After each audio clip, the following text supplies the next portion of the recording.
Hey everyone, today I want to share a small project I've been working on. It's still pretty new and nascent, but is a web view for Cuda Oxide, so you can test compilation in your browser and check out the PTX it's generated. So you can check out the app at oxide.dholtz.com. And the plan here is I will go through the small 2-minute tour, then I'll look at some examples and close out with some notes on the app's features. And if anybody has any feedback at the end, please feel free to reach out to me. I hope this is useful to other people aside from myself.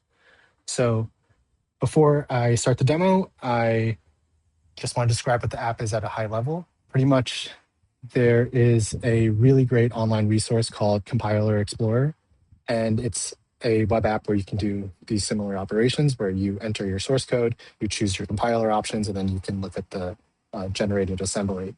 In this case, we wanted to do that, but for Cuda Oxide specifically, and be able to compile the device functions and then review the PTX and also view the diffs in cases where we want to compare different source or different compiler configurations.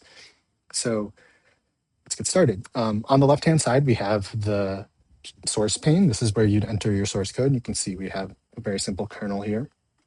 On the right-hand side, we have the generate PTX. This is the output of the compiler. And one of the cool things that the app does is because we compile with debug mode and line numbers, we can make a mapping between the source code and the generated PTX. So by clicking on a certain line, you will also highlight the section in the PTX that this line is related to, which is really nice if you're trying to figure out, obviously the relation between your source code and the generated output. Another cool thing is that we have a pretty robust configuration section where you can change all the compiler things like what SM you're targeting, different flags, etc. And another view we have, like so far I showed the input view for source code, the output, which is the PTX, and we also have a diff view. And the diff view allows you to compare the difference between either the generated PTX or the source code, and it has like the color highlighting as you would expect from an IDE. And also more at the application level, if you want to move the panes around, the panes are all draggable and droppable, so you can grab them by the little handler in the top left, and you can see you can drag it and put it in different places. And then lastly, we have some buttons at the top that are useful, like we have a share button. So if you have something you'd like to share with others, click that and a link will be generated. We have templates, which I'll walk through in a second. And then the add is for adding different panes, and menu is to open up the menu, which has some settings and themes and stuff we'll look at in the end. Cool. So that is the walkthrough that you'll be that will be on your first load of the page. You can skip it if you want, but just an example of the core parts of the tool.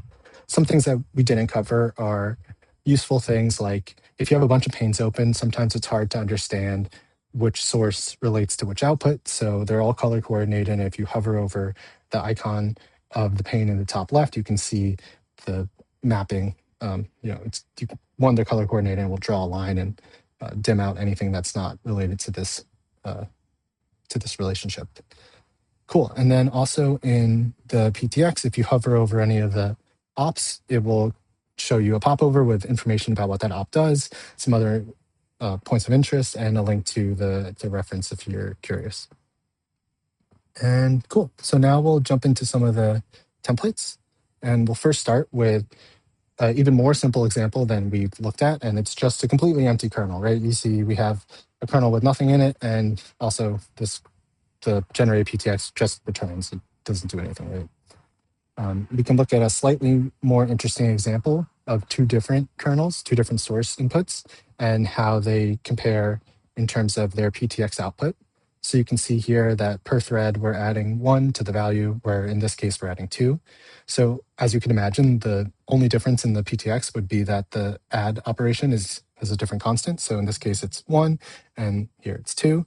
And the reason that we only see this small section is because by default, we collapse all the unchanged lines. So if you want to see the full thing, you can open that, or you can turn off the configuration.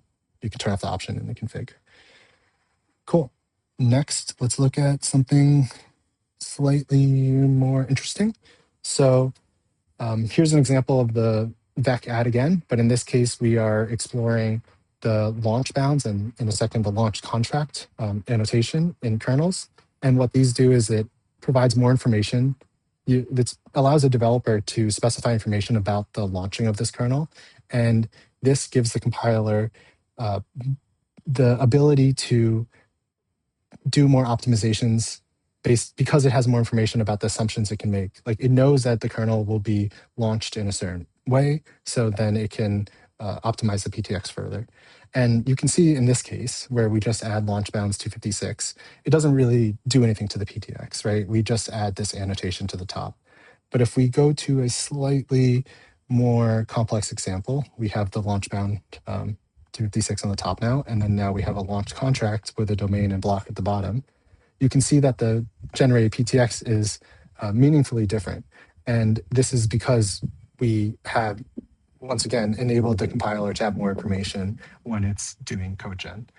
So you can see here, in summary, it's just, I'm going to say it's shorter, but you can see we can read through the PTX at your leisure.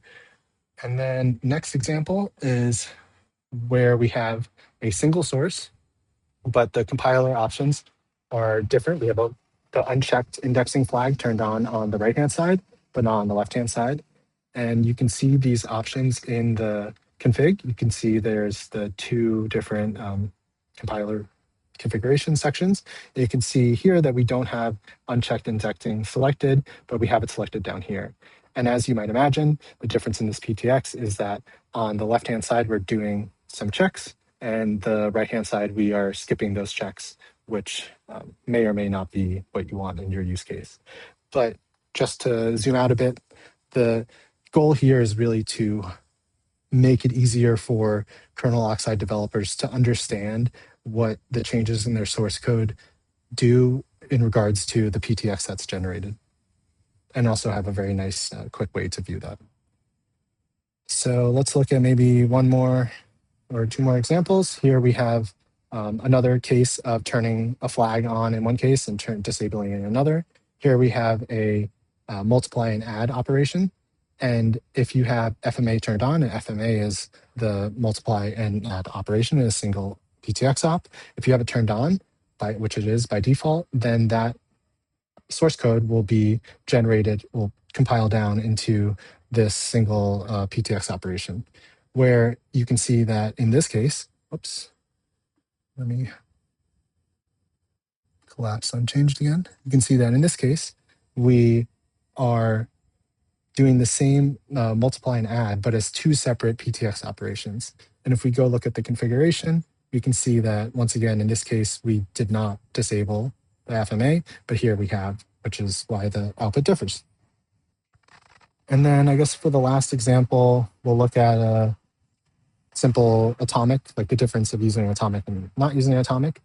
You can see here we have this silly kernel that adds 1 to the first value in this input. And then we have the same thing where we add 1 to the first value in input. But in this case, we're using an atomic, right? So you can see in the generated PTX, you can see the difference between this load and add, whereas in this case, we're using this atomic to add the 1. So yeah, just a quick and easy way to compare differences. We can also do things like change the code and it will recompile in a couple seconds, just about 1 second or so. And you can see that the value has changed now. Great. And now just to look at some of the options before I close out, we have the settings pane. So right now it's defaulted to dark mode, but if light mode is your thing, we also have some other modes like that. And you can turn on and off live compilation, line wrapping, or go back into that tour that I shared a bit earlier. Cool. So yeah, I'm hoping to get some feedback and see if this is useful to other people aside from myself. I've been interested in how the source code, or I've been interested in Cuda Oxide in general, and largely about how the PTX is generated from the source code. So it's nice to be able to have an easy way to do this in the browser and quickly look at the diffs. And at the moment, the project is not open source, but the intention is to share it with the community as soon as it's cleaned up and ready. I just have a couple more things I want to adjust before I publish it, but then the link at the top will go to that repo. And if you are interested in this and would like access to the source code before it's available, please just reach out. I'm more than happy to share it. And in general, if there's any feedback, features, problems, anything, I would be really curious to hear anything from the community. So yeah, hope you guys like this tool, and really curious to hear anything from everybody and see how it can be improved. Cool. Thanks, everyone.